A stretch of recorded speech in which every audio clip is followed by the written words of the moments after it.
Assalamualaikum Assalamualaikum warahmatullahi warahmatullahi wabarakatuh. wabarakatuh.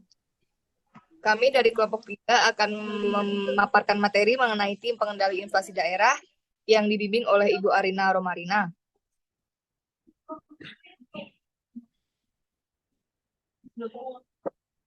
Kelompok kami terdiri dari 6 orang, yaitu saya sendiri, Politeia Salman Yajatmiko, NPP 330569.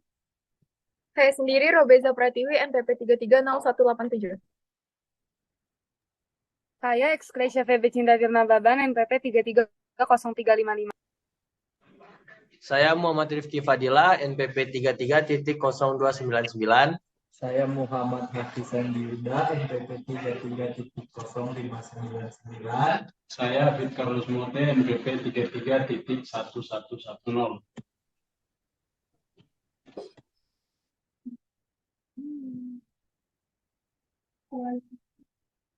Selanjutnya kami akan membahas tugas dan fungsi dari tim pengendali inflasi daerah yang akan dibacakan oleh Robeza Pratiwi. Tugas dan fungsi. Kerja tim pengendali inflasi di berbagai daerah dapat bervariasi tergantung pada konteks ekonomi dan kebijakan masing-masing daerah. Berikut beberapa contoh aktivitas yang dapat dilakukan oleh tim pengendali inflasi di beberapa daerah. Yang pertama, yaitu pemantauan indeks harga konsumen atau IHK, di mana tim pengendali inflasi di berbagai daerah memantau indeks harga konsumen secara berkala untuk mengidentifikasi tren inflasi. Mereka akan mengumpulkan data harga barang dan jasa di pasar lokal. Lalu yang kedua ada analisis penyebab inflasi, di mana tim ini akan menganalisis penyebab inflasi di daerah mereka, seperti kenaikan harga bahan baku, peningkatan permintaan, atau perubahan kebijakan yang mengaruhi harga. Lalu yang ketiga yaitu kebijakan regulasi harga, di mana tim pengendali inflasi mungkin mengatur harga beberapa barang atau jasa yang sangat mempengaruhi biaya hidup, seperti harga bahan bakan ataupun transportasi.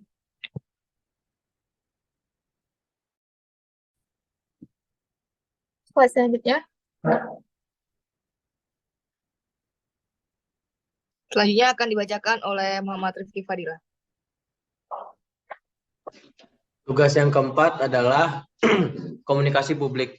Mereka akan berkomunikasi dengan masyarakat dan kepentingan lainnya untuk menjelaskan suatu inflasi, memberikan saran penghematan dan memberikan edukasi tentang manajemen keuangan.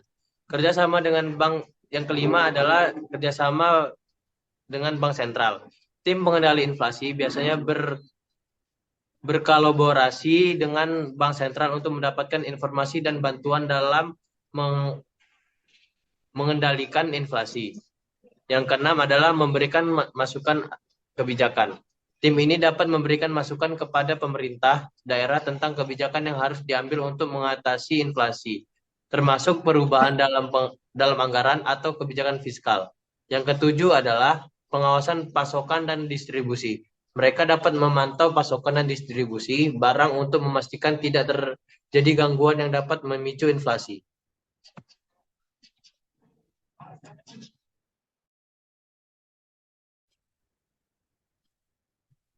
Berikutnya yaitu peran TPID yang akan dibacakan oleh Muhammad Haki.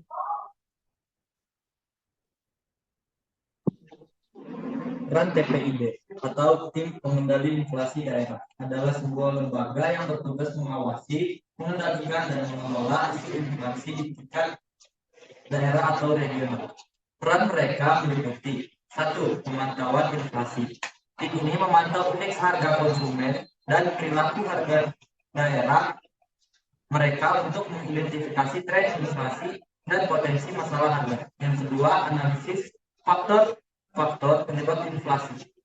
Mereka menganalisis faktor-faktor yang berkontribusi terhadap inflasi di daerah mereka, seperti peningkatan permintaan atau penawaran kenaikan biaya produksi atau perubahan dalam kebijakan pemerintah.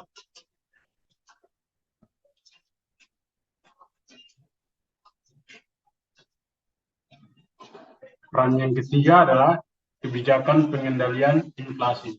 Tim ini mengembangkan dan merekomendasikan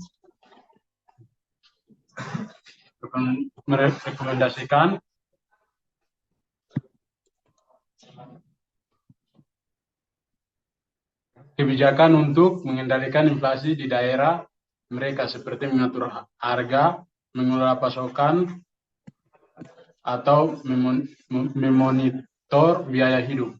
Yang keempat, komunikasi dan edukasi publik. Mereka berperan dalam mengkonsumsikan informasi inflasi kepada masyarakat dan memangku kepentingan, serta memberi edukasi tentang cara mengatasi dampak inflasi. Yang kelima, kerjasama dengan pihak-pihak terkait. Tim pengendalian inflasi daerah seringkali bekerjasama dengan bank sentral, pemerintah daerah, dan lembaga terkait lainnya untuk mencapai tujuan pengendalian inflasi. Peran mereka penting dalam menjaga stabilitas ekonomi regional, melindungi daya beli masyarakat, dan memastikan bahwa inflasi tetap dalam kendali.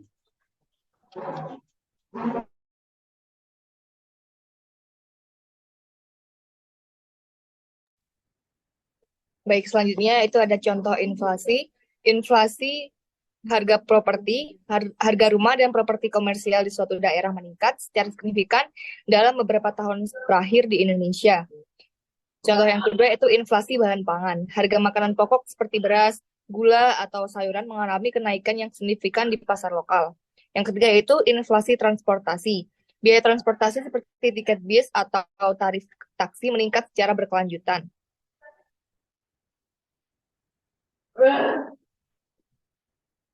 Yang selanjutnya yaitu inflasi akibat kejadian khusus. Suatu daerah mengalami kenaikan harga bahan bangunan atau perbaikan akibat bencana alam seperti gempa bumi atau banjir. Yang kelima yaitu inflasi sektor khusus. Harga komoditas tertentu seperti minyak bumi atau logam dapat mengalami fluktuasi yang signifikan di daerah yang memiliki ketergantungan besar pada sektor tersebut. Yang terakhir yaitu inflasi daerah dapat dipengaruhi oleh faktor-faktor lokal dan regional seperti permintaan dan penawaran lokal, kebijakan pemerintah daerah, atau gejolak ekonomi khusus di wilayah tersebut. Ini bisa berbeda dari inflasi nasional dan dapat mempengaruhi daya beli dan biaya hidup warga di daerah tersebut.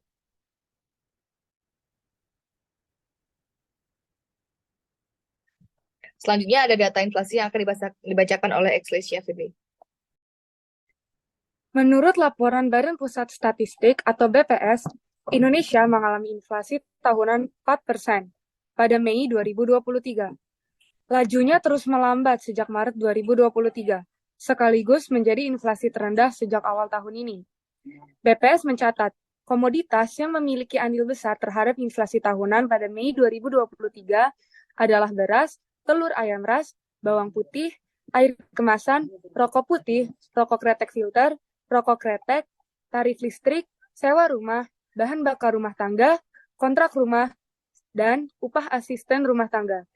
Laju inflasi Mei 2023 juga masih dipengaruhi kenaikan harga angkutan dalam kota, angkutan antar kota, mobil, solar, bensin, biaya akademi atau perguruan tinggi, nasi dengan lauk, dan emas perhiasan.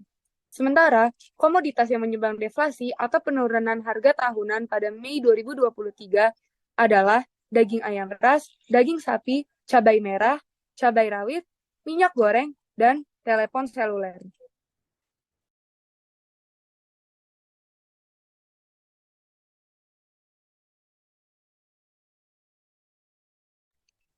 Baik, sekarang penyebab inflasi.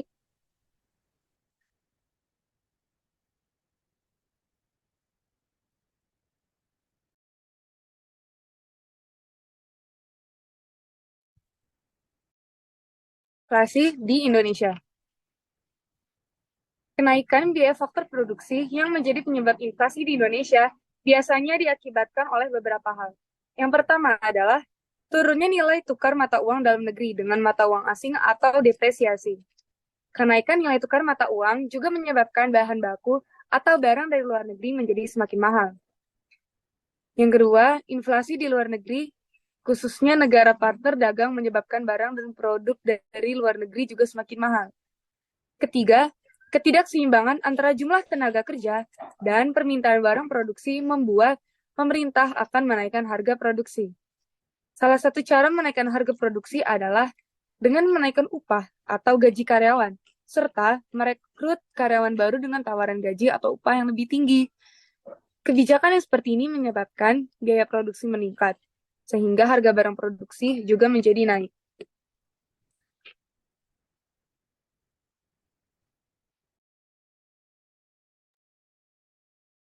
Baik, sekian presentasi dari kelompok kami. Ada kurangnya kami mohon maaf. Wassalamualaikum warahmatullahi wabarakatuh. Wabarakatuh. Terima kasih Bu Arina. Terima kasih, Ibu.